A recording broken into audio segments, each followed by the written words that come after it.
안녕하세요. 김다니엘입니다. 11조 헌금 및 어려운 이웃을 향한 구제에 대한 그 영적인 원리가 궁금하지 않습니까? 성경적으로 구약시대는 어떠했고 신약시대와 초대교회 때는 어떠했기 때문에 현 시대에는 그것에 대해 우리가 어떻게 이해하고 실천해야 하는지에 대해서는 매노와 영성훈련은 그 윤남옥 목사의 동영상을 제가 추천해 드립니다. 11조 헌금 구제에 대해서 역사적으로 그리고 성경적으로 잘 조명하고 명쾌하게 그것을 설명하고 있으니까 여러분이 이해하는 데 도움이 될 겁니다. 전 오늘 그것에 대한 영적인 원리에 대해서만 말씀드리겠습니다. 지금도 마찬가지입니다만 그 당시도 마이너스 통장을 사용하고 있던 시절이었습니다. 그럼에도 불구하고 필리핀 성교원금과 북한 성교원금 그리고 현지 어린이들 2명에게 후원을 하고 있었습니다. 큰 액수는 아니었습니다만 나름 제게는 어려운 생활 속에서 수년간 그것을 계속한다는 것이 쉽지가 않았습니다. 힘에 겨워서 그래서 중단할까 생각하고 있는데 한 장면이 보이더군요. 식탁에 잔 4개가 놓여져 있는데 위에서부터 물이 계속해서 그 잔에 채워지고 있었습니다. 잔이 넘쳐나고 있는데도 계속해서 말입니다. 비록 잔의 크기가 크진 않았습니다만 넘치도록 계속 채워지고 있었습니다. 그리고 계좌번호가 스쳐 지나가듯이 그렇게 보였습니다.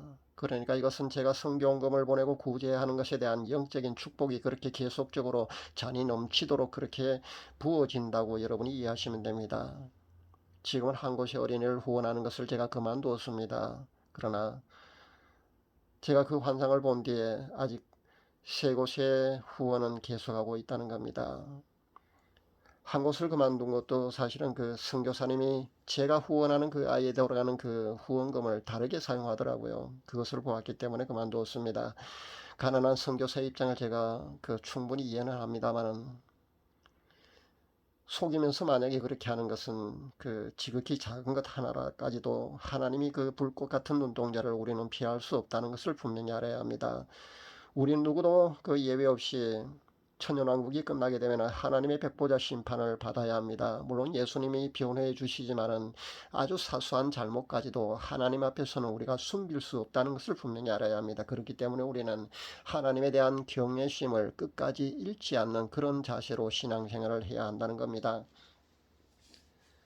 제가 유튜브 복음사역을 시작한 지도 벌써 2년이 가까워져 오고 있습니다. 큰 회심 후에 저는 카스를 통해서 그렇게 글로 메시지를 쭉 전해왔습니다. 그러다가 유튜브를 통해서 전한 지도 벌써 2년이 되네요. 저는 언변이 뛰어나지 않고 그래서 이렇게 버벅거립니다. 목소리도 천식을 앓기 때문에 홀리보이스가 분명히 아닙니다.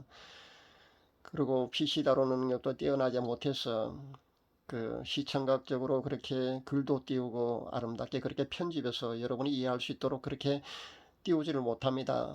어떤 기가 청력이 좀 약한 어떤 분은 그렇게 해달라고 요청을 하는데도 불구하고 저는 그렇게 할 수가 없기 때문에 그렇게 못하고 있습니다.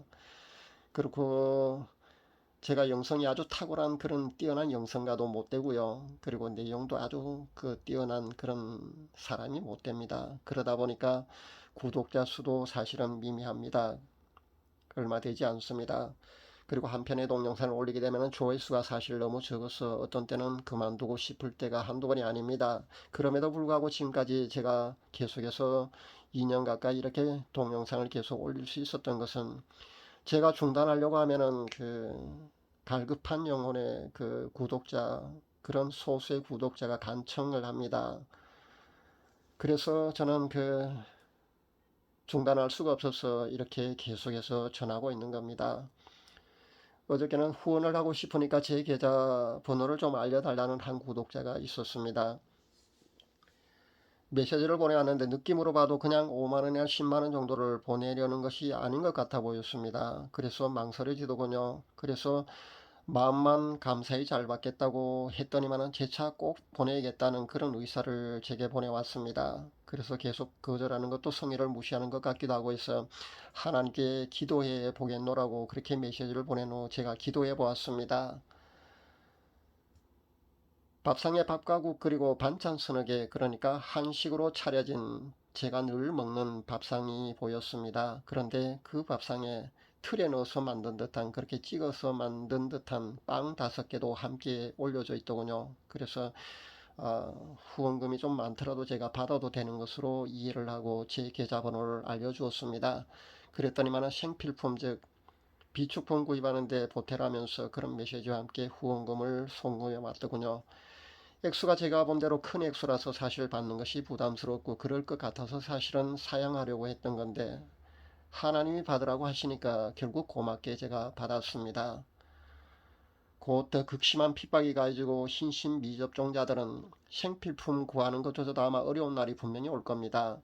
우리나라는 내년 3구 대선 전까지는 어떻게 견뎌낼지 모르겠습니다. 그런 날이 오지 않을지 모르겠습니다만은 아마 그 후부터는 어느 날 갑자기 아마 생필품조차도 구하기 힘든 그런 시기가 분명히 올 겁니다. 세계 곳곳에서 이미 시작된 나라가 벌써 여러 나라가 벌써 그렇다는 겁니다. 우리나라도 분명히 2022년도에는 아마 분명히 그런 생필품 구하는 것조차도 아마 힘드는 그런 날이 분명히 올 수 있을 것 같습니다. 딥스테이트 즉 그림자 정부의 조정을 받을 수밖에 없는 그런 각국의 대통령과 총리는 그들의 명령을 거부할 수가 없기 때문입니다. 만약에 그들의 명령을 거부하고 백신 접종이라든가 그런 데 협조를 하지 않게 되면은 생필품 구입하는 이런 것도 강제로 그렇게 막는 것 이런 것을 협조하지 않게 되면은 지도새도 모르게 그렇게 암살해 버립니다. 벌써 아프리카의 두세 명의 그 대통령이 그렇게 암살을 당했습니다. 우리나라도 현재 그 요소수를 먹고 해서 물류대란이 일어날 그런 조짐이 있지 않습니까? 결국 그 정부가 나서서 지금 그 급하게 충당시키고 있는 걸로 압니다만은 결국 세상은 이렇게 돌아가는 겁니다. 깨어있는 크리스찬들은 미리 대비할 수 있기를 바랍니다. 제 말씀 꼭 명심하시고 여러분 꼭 명심하시고 대비할 수 있기를 바랍니다. 지금은 일루미나티죠. 그림자 정부가 계획하고 있는 5단계가 이미 실행되고 있는 그런 시점입니다. 현명한 그 깨어있는 우리 크리스찬들은 쌀이나 그런 생필품을 미리 비축할 수 있기를 바랍니다. 잠깐 제가 다른 이야기로 그렇게 흘러나가 버렸네요. 그 호주 같은 경우는 그 사회주의 국가입니다. 거기는 벌써 흰신 맞을 때까지 계좌를 동결해 버린답니다. 은행 계좌를 동결해 버리면 어떻게 사는입니까? 그리고 연금 지급하는 것을 그렇게 동결시켜 버렸답니다.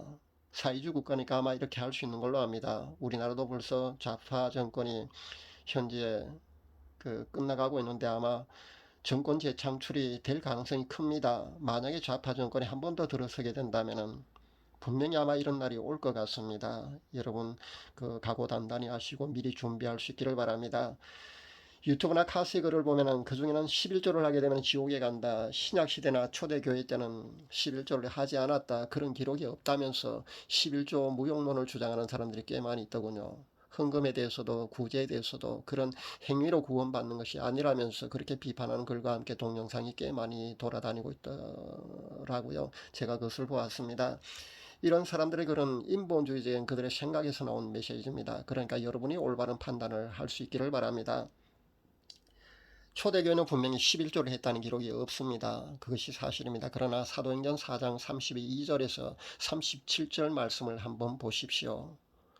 초대교회 때 그 생활하는 그 초대교회 성도들의 모습이 잘 나타나 있거든요. 거기 보면은 초대교회 성도들은 모든 물건을 서로 통용하고 제 재물을 조금이라도 제 것이라고 하는 이가 없더라는 그런 기록이 있습니다. 그것으로 보아서 아마 그 초대교회 성도님들은 재물에 대한 자신의 소유조차 인정하지 않고 자기 것이라 인정하지 않고 서로 나누고 아마 그렇게 구제를 했다는 것을 볼 수가 있습니다. 요즘 이 정도로 실행할 수 있는 그런 성도들이 과연 있겠습니까? 놀랍지 않습니까? 그 당시는 그 초대교회 성도님들은 그랬다는 겁니다. 11조를 하든 큰 믿음으로 12조를 하든 성교헌금을 하든 구제를 하든 여러분이 하는 그 선한 행위가 하나하나가 천국의 곳간에 그렇게 저금된다는 것을 여러분 잊지 말아야겠습니다. 그렇게 천국 곳간에 저축된다는 것을 우리는 꼭 알아야겠습니다. 천국 간증 가운데서도 보니까 그 천국에 가보니까 우리가 하는 행실을 그러니까 우리가 선한 행위를 행위하는 거 말입니다. 남을 돕고 구제하며 그렇게 선한 행위하는 그것을 재료로 천사들이 자신이 살게 될 그 천국집을 짓고 있더라는 그런 간증도 제가 보았습니다. 오늘 제가 한 간증까지 더해서 여러분이 드리는 11조와 헌금 그리고 구제가 결코 헛된 것이 아니라는 사실을 분명히 명심할 수 있기를 바랍니다. 참 제게 후원금을 보낸 이 자매님은 제가 사양하다가 기도응답 후에 받았더니만은 하나님이 허락해 주셔서 감사하다는 그런 메시지를 보내왔더군요. 그러니까 후원금을 보낼 수 있게 하나님이 허락해 주셔서 감사하다는 그런 말씀이 되겠습니다. 그러니까 이 얼마나 큰 믿음의 소유자입니까? 오늘 또 한 분이 제 구독자분의 한 분이 댓글에 조금이라도 후원금을 보내고 싶다는 그런 의사를 보내왔기에 제가 후원금을 조금만 보낼 줄 알고 제가 계좌번호를 기꺼이 보내드렸습니다. 그랬더니만은 예상과는 다르게 너무나 큰 액수의 후원금을 보냈더라고요. 그래서 제가 감사한 마음에 중보기도 해드리려고 전화번호와 성함 좀 중보기도 제목을 좀 알려달라고 했더니만 사양하더군요. 아마 이분은 굉장히 큰 믿음의 소유자인 것 같습니다. 왼손이 하는 일을 오른손이 모르게 하는 그 정도의 큰 믿음을 소유한 그런 분인 것 같습니다. 천국은 천차만별이라는 것을 분명히 말씀드립니다. 우리가 나중에 천국에 가보면 분명히 그것을 알게 될 겁니다. 우리가 이 땅에서 우리가 하는 선한 행위 하나하나가 다 기록되고 그것을 재료로 천국에 여러분이 살게 될 집이 결정되고 그것이 지어진다는 겁니다. 그리고 여러분이 천국에 사는 것도 그 계층이 다 다르다는 것을 분명히 말씀드립니다. 그러니까 우리의 믿음에 따라서 이 세상에 우리가 어떤 믿음의 자세로 구제하고 그렇게 선한 행위를 하며 살아왔는지에 대해서 스케일이나 상급이 분명히 다르다는 것을 분명히 알아야 합니다. 오늘은 11조와 헌금 그리고 구제에 대해서 제 체험을 위주로 영적 원리를 여러분에게 알려드렸습니다. 흰신 문제와 함께 딥스테이트 계획에 의한 생필품 부족 현상이 분명히 2022년도에는 아마 닥칠 것 같습니다. 성도님들은 미리 대비하시기를 당부드리면서 오늘 말씀을 맺도록 하겠습니다. 감사합니다.